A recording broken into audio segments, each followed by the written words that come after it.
कोपरगाव शहरातील मोकाट जनावरांचा प्रश्न दिवसेंदिवस गंभीर होत असून त्यांच्या धडकेमुळे अपघाताच्या घटनांमध्ये वाढ होत आहे. मोकाट जनावरांचा तातडीने आणि कायमस्वरूपी बंदोबस्त करावा, तसेच अपघाताच्या घटनांमध्ये नगर परिषद प्रशासनाने जबाबदारी निश्चित करावी, अशी जोरदार मागणी राष्ट्रवादी काँग्रेस पक्षाच्या वतीने करण्यात आली आहे. राष्ट्रवादीच्या पदाधिकाऱ्यांनी आज दिनांक 12 ऑगस्ट रोजी सकाळी 11 वाजता नगर परिषदेचे मुख्याधिकारी अजित निकट यांची भेट घेऊन निवेदन सादर केले. शहरातील मुख्य रस्ते, चौक आणि वर्दळीच्या ठिकाणी मोठ्या प्रमाणात मोकाट जनावरे फिरत असल्याने वाहन चालक आणि नागरिकांच्या सुरक्षेचा प्रश्न गंभीर झाला असल्याचं निवेदनात नमूद करण्यात आलं आहे. मोकाट जनावरांच्या धडकेत 20 जुलै रोजी विकास डुमरे यांचा उपचारादरम्यान मृत्यू झाला, तर 11 ऑगस्ट रोजी फडके हॉस्पिटल परिसरात दत्तू कांबळे यांना देखील मोकाट जनावरांच्या धडकेत गंभीर दुखापत झाली. या घटना ताज्या असतानाच आज 12 ऑगस्ट रोजी सायंकाळी 6 वाजण्याच्या सुमारास पुन्हा फडके हॉस्पिटलजवळ मोकाट जनावरांनी मोटरसायकलस्वाराला धडक दिली. त्यात सुशांत संजय कांबळे हा तरुण गंभीर जखमी झाला असून त्याच्यावर सध्या फडके हॉस्पिटलमध्ये उपचार सुरू आहेत.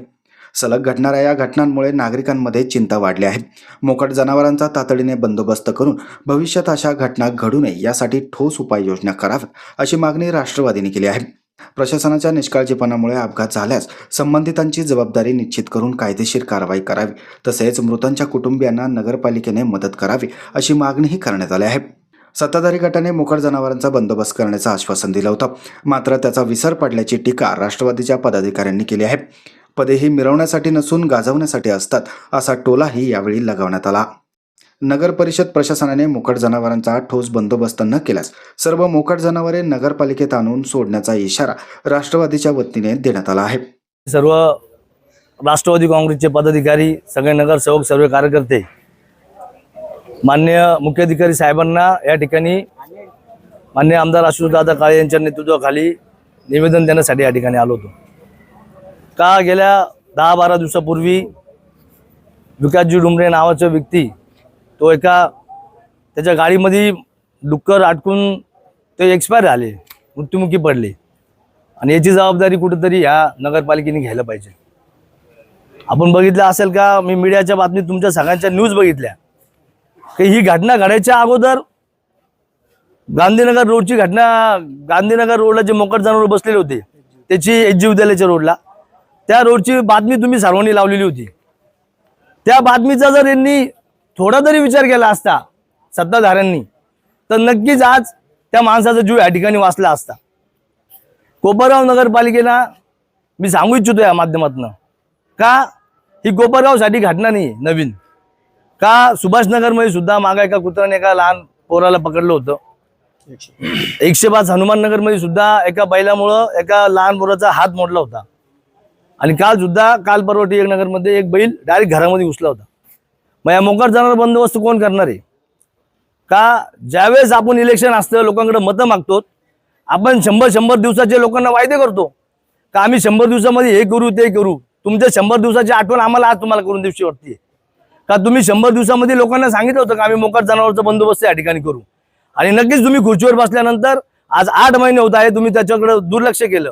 मला तर असं वाटतं ते झोपलेले वाटतं, त्यांना उठवायची वेळ आता या ठिकाणी आलेली आहे. का मत मागताना तुम्ही लोकांना म्हटलं होते का आम्ही 100 दिवसामध्ये मोकाट जनावरांचा या ठिकाणी बंदोबस्त करू. तो जर आज तो बंदोबस्त त्यांनी 100 दिवसात केला असता तर नक्कीच तो विकास डुमरे नावाचा एक व्यक्ती जो या ठिकाणी आपल्या कोपरगाव शहरातला एक तरुण माणूस होता, तो या ठिकाणी एक्सपायर झाला नसता. कोपरगाव नगरपालिकेने नक्कीच ह्या गोष्टीचा कुठेतरी विचार करायला पाहिजे. विकास कामं हे चालू राहणार आहे, पण ज्या लोकांच्या जीवनाशी निगडीत असे जे विषय आहे त्याच्यावर कुठेतरी या ठिकाणी विचार कोपरगाव नगरपालिकेने करायला पाहिजे. ती घटना घडून 10-12 दिवस होत नाही, तर काल फडके हॉस्पिटल समोर एक रिटायर्ड टीचर कांबळे सर, त्यांना काय बैलानं उडून दिलं. आज ते सुद्धा फडके हॉस्पिटलमध्ये ऍडमिट आहे. मग नगरपालिका जागा कधी येणार आहे?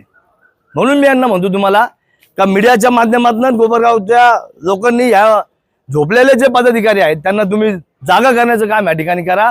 का तुम्ही जे लोकांना शब्द दिलेले का 100 दिवसामध्ये आम्ही मोकाट जनावरांचा बंदोबस्त करू, तो तुम्ही या ठिकाणी करा, असं मी आता मीडियाच्या माध्यमातून तुम्हाला सांगतो. मोकाट जनावरांनी काल पुन्हा एका व्यक्तीला जीवे मारण्याचा जो प्रकार, म्हणजे जीवे मारल्यात गेला असता, जसा 15 दिवसापूर्वी एक आमचा मित्र सचिन डुमरे हा मोकाट जनावराच्या हल्ल्यामध्ये मृत्यू पावला. काल तो माणूस वाचला हुंडे म्हणून. मग अशा प्रकारच्या घटना दिवसेंदिवस या कोपरगाव शहरामध्ये घडत असताना नगरपालिकेकडून कोणती इतकी निष्क्रियता दिसते की 15 दिवसापूर्वी जो माणूस एक्सपायर झाला त्यानंतर एकही जनावर धरलं गेलं नाही का त्या गोष्टीची तीव्रता नाही. त्या माणसाच्या घरामध्ये छोटे छोटे 2 मुलं आहे, त्यांचा प्रपंच रस्त्यावर आला, आई वडील म्हातारे, पण या गोष्टीची तीव्रता सत्ताधाऱ्यांना अजिबात नाही. वास्तविक पाहता 100 दिवसांच्या नगराध्यक्ष झाल्यानंतर त्यांनी एक डिक्लेअर केलं होतं की मोकाट जनावरांचा आम्ही बंदोबस्त करू, पण मोकाट जनावरांचा काही बंदोबस्त झाला असता तर आज या घटना घडल्या असत्या का? मला तुमच्या माध्यमातून त्यांना सांगायचं आहे, सत्ता भेटलेली आहे, पद हे मिरवण्यासाठी नसतं, गाजवण्यासाठी असतं. लोकांच्या जीवितांशी खेळणं बंद करा. कोपरगाव शहरामध्ये ह्या जो मोकाट रात्री जर फिरत असाल तर कोपरगाव शहरामध्ये ठिकठिकाणी 50-50, 60-60 जनावरं बसलेलं असं हे तुम्हालाही माहिती. पण नगरपालिकेतर्फे माणूस 15 दिवसापूर्वी वारला, काल एका माणसावर हल्ला झाला, पण नगरपालिकेतर्फे अजूनही कोणत्या प्रकारचा काहीच विषय नाही. आता आम्ही येणार, निवेदन देणार, मग अशा काहीतरी बातम्या आल्या वाटतं, बरोबर आहे ना? ठीक आहे, पण ते माझं म्हणणं आहे का प्रॅक्टिकली तुम्ही लोकांना दिसलं पाहिजे. आज कोपरगाव शहराची परिस्थिती तर तुम्ही बघितली, रस्त्याने पुढं जर गाडी गेली तर मागून धूळ उडते. पूर्ण कोपरगाव शहराचं नाव पुन्हा एकदा धुळगावकडे झालेलं आहे. अशाच प्रकारचे भरपूर जे लोकांना आवश्यक आहे त्या गोष्टी झाल्या पाहिजे कोपरगाव शहरामध्ये. तुमच्या माध्यमातून मी नगरपालिकेला, सत्ताधाऱ्यांना एक आवाहन करतो की तुम्ही या गोष्टीचा बंदोबस्त करा, नाही तर 8 ते 10 दिवसामध्ये राष्ट्रवादी काँग्रेसतर्फे पूर्ण नगरपालिकेमध्ये सगळे मोकळ जनावर आम्ही घेऊन येणार.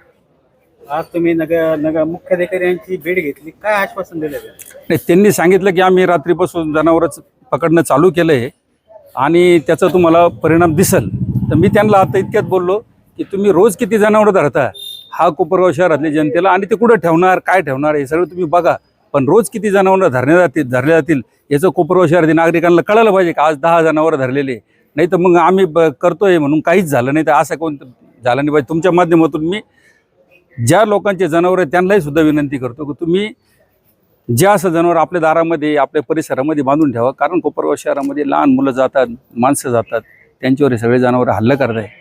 त्याच्यामुळे या गोष्टीची तीव्रता नागरिकांनी सुद्धा समजून घेणं गरजेचं आहे. दरम्यान या प्रश्नावर मुख्याधिकारी अजित निकट यांनी प्रशासनाची भूमिका स्पष्ट केली आहे. मात्र अपघाताची मालिका सुरूच असल्याने आता आश्वासनापलीकडे जाऊन मोकाट जनावरांचा कायमस्वरूपी बंदोबस्त कधी होणार हा प्रश्न कोपरगावकरांसमोर पडला आहे. त्यामुळे नगर परिषद प्रशासनाकडून पुढील काळात कोणती ठोस पावले उचलली जातात याकडे आता आज सर्व नागरिकांचं लक्ष लागलं आहे. माझं गाव चॅनलसाठी स्वप्नील कोपरे, कोपरगाव.